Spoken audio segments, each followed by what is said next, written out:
You should be familiar with creating objects from previous programming experiences or classes. I've given you a sample where I'm creating an object called book that accepts title, author, and pages as parameters. And then this is acting as a constructor for the object, so we assign title to what's passed in, this.author to author, and pages to pages. I then instantiate the objects. Object 1 equals new. This is my instantiation command, book, and I'm passing in 1, Ollie, and 234. And then I've got variable object 2 equals new book 2, Nessie, and 300. And then I'm using two different types of notation to send these over to the HTML. I'm using dot notation, object 1 dot title, and I'm also using bracket notation.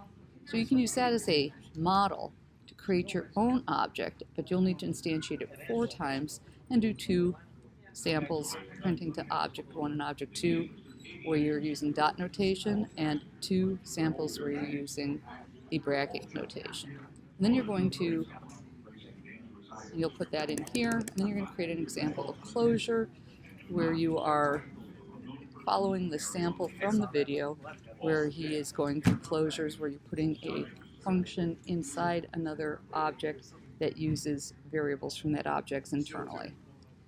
And just use his sample as a model, but you'll do it where you're passing in 3 variables and then adding them together.